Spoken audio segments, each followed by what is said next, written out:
بسم اللہ الرحمن الرحیم۔ کربلا کے بعد یزید کی دردناک موت۔ دوستو، حضرت عمر رضی اللہ عنہ نے ایک مرتبہ حضرت حذیفہ رضی اللہ عنہ سے پوچھا کہ اے حذیفہ، مجھے ان فتنوں کے بارے میں بتاؤ کہ جو سمندر کی موجوں کی طرح اچھال ماریں گے اور بڑے بڑے نیک لوگوں کو بھی اپنی چپیٹ میں لے لیں گے۔ تو حضرت حذیفہ رضی اللہ عنہ نے جواب دیا کہ اے امیر المومنین، آپ کو ان فتنوں سے ڈرنے کی کوئی ضرورت نہیں ہے، کیونکہ جب تک آپ زندہ رہیں گے تب تک ان فتنوں کا دروازہ بند رہے گا۔ یہ سن کر حضرت عمر رضی اللہ عنہ نے پوچھا کہ اے حذیفہ، ان فتنوں کا دروازہ کھولا جائے گا یا توڑ دیا جائے گا؟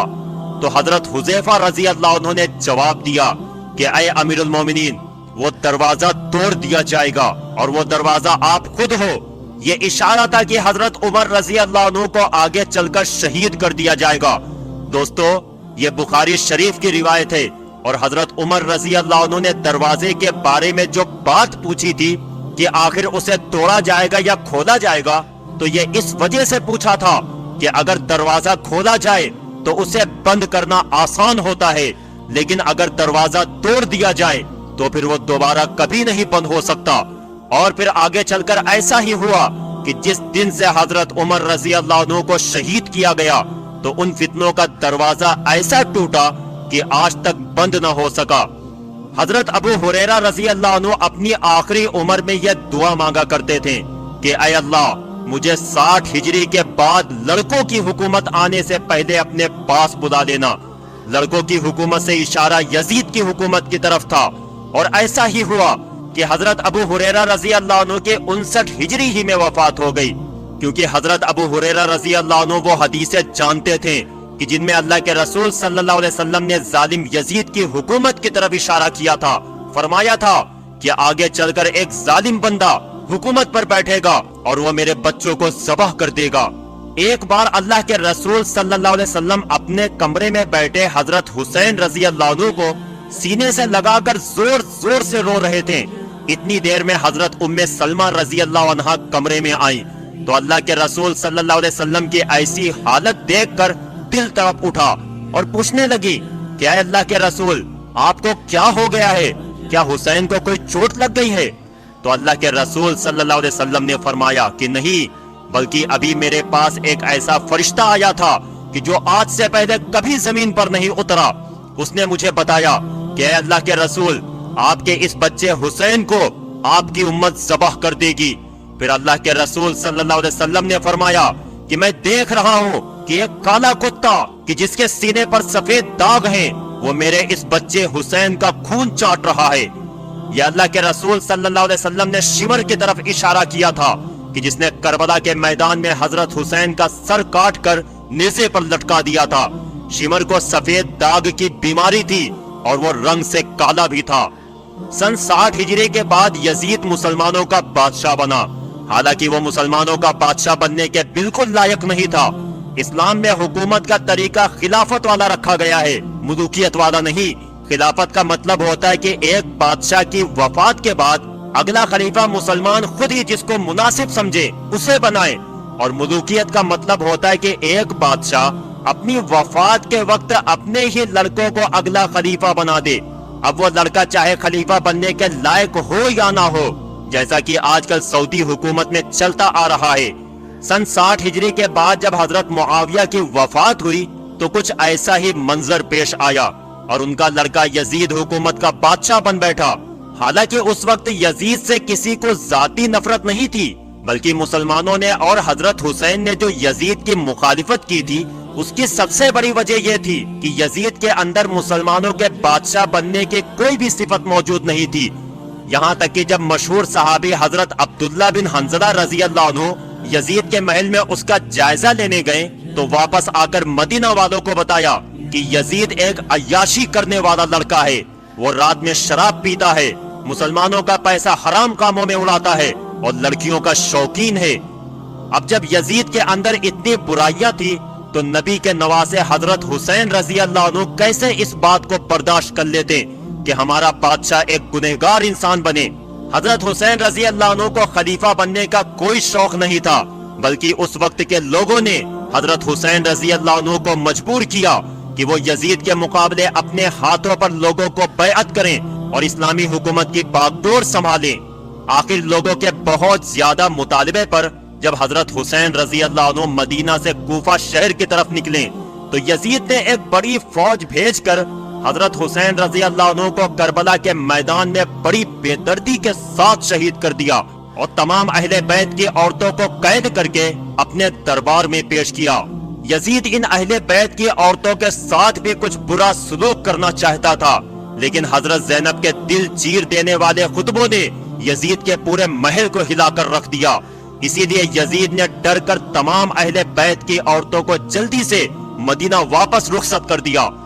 حضرت زینب رضی اللہ عنہ جس وقت مدینہ پہنچی تو لوگوں کو کربلا کی داستان سنائی اور حضرت حسین رضی اللہ عنہ پر ہونے والے ظلم و ستم سے آگاہ کیا تو اسے سن کر سارے مدینہ والے یزید کے دشمن بن گئے۔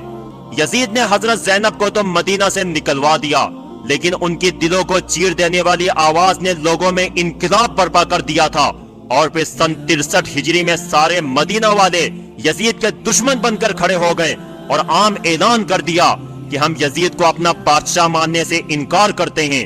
یہ خبر جیسے ہی یزید کو پہنچی تو اس نے شام کی ایک بڑی فوج کو حکم دیا کہ جاؤ اور مدینہ والوں پر حملہ بولو، لیکن پہلے 3 دنوں تک انہیں سمجھانا، اگر وہ اپنی حرکت سے باز آ جاتے ہیں تو ٹھیک ہے، ورنہ ان پر حملہ کر کے سبھی کو ختم کر دینا۔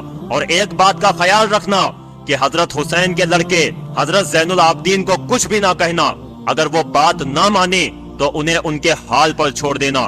یہ پوری 12,000 کی فوج تھی۔ جب یہ لوگ مدینہ پہنچے تو بڑے بڑے صحابہ اکرام کو مجبور کیا کہ وہ یزید کو اپنا خلیفہ مان لیں، لیکن سب نے صاف انکار کر دیا۔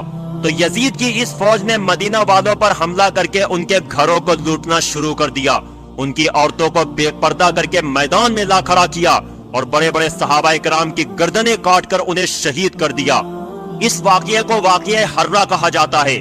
تاریخ کی ہر کتاب میں ظالم یزید کی حکومت کا یہ واقعہ لکھا ہوا ہے، یہاں تک کہ بخاری و مسلم جیسی حدیث کی بڑی کتابوں میں بھی واقعہ حرہ کی دردناک داستان مختصر طور پر ذکر کی گئی ہے۔ اس جنگ میں یزید کی فوج نے بہت بے دردی کے ساتھ بڑے بڑے صحابہ اکرام کو شہید کیا، یہاں تک کہ ایک روایت کے مطابق پورے 10,000 مسلمانوں کو شہید کر دیا گیا، جن میں کچھ ایسے صحابہ اکرام بھی تھے کہ جنہوں نے جنگ بدر جیسی عظیم جنگوں میں حصہ لیا تھا۔ ظالم یزید کی فوج نے ان بوڑھے صحابہ اکرام کو بھی نہ چھوڑا اور ان کا پاکیزہ خون گردنیں کاٹ کر سڑکوں پر بہا دیا۔ اسی جنگ میں ایک مشہور صحابی حضرت عبد الرحمن بن عوف رضی اللہ عنہ بھی شہید کر دیے گئے۔ یزید کی فوج نے اتنا خون بہایا کہ ایک راوی لکھتے ہیں کہ سڑکوں پر صحابہ اکرام کا ایسا خون بہ رہا تھا کہ قدم رکھنے کی بھی جگہ نہیں ملتی تھی۔ حافظ ابن قتیبہ اپنی ایک کتاب میں لکھتے ہیں کہ یزید کے لشکر کا ایک فوجی کسی بڑے صحابی کے گھر میں گھس گیا اور تلوار لہراتے ہوئے عورتوں سے کہنے لگا کہ گھر میں جو کچھ بھی سامان ہو وہ میرے حوالے کر دو۔ تو گھر کی ان پاکیزہ عورتوں نے جواب دیا کہ گھر کا سارا سامان تمہارے دوسرے سپاہی لوٹ کر لے جا چکے ہیں۔ یہ سن کر اس سپاہی نے گھر کے ایک دودھ پیتے بچے کو گردن پکڑ کر اٹھایا اور بہت تیز دیوار پر دے مارا کہ جس سے اس لڑکے کا سر پھٹ گیا اور اس کی موت ہو گئی۔ یہ جنگ اتنی دردناک تھی کہ 3 دنوں تک مدینہ کی مسجد میں نماز نہ ہوئی، یہاں تک کہ لکھنے والوں نے لکھا ہے کہ یزید کی اس ظالم فوج نے اپنے گھوڑے مسجد نبوی میں حضور صلی اللہ علیہ وسلم کے روضے کے پاس لا کر باندھے اور رسول کے منبر کی بہت بے حرمتی کی۔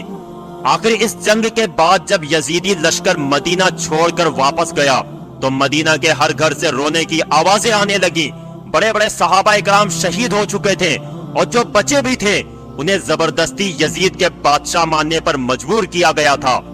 اس واقعے کے کچھ ہی دنوں کے بعد یزید پر اللہ کا عذاب آ گیا اور پھر وہ ایسا بیمار پڑا کہ بستر سے اٹھنے کے بھی لائق نہ بچا۔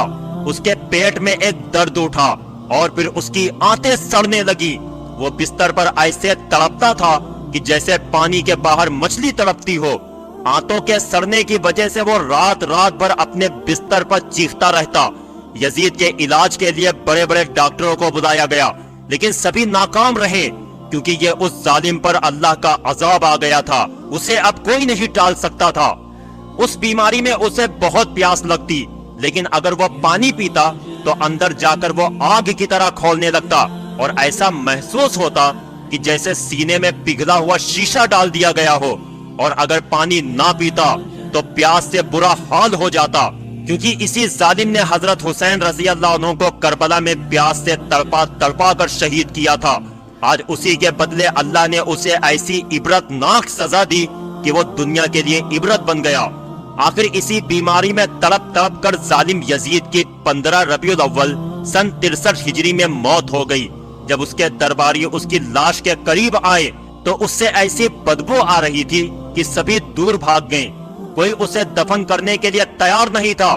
پورے محل میں لاش کی بدبو پھیل رہی تھی، ہر ایک پریشان تھا۔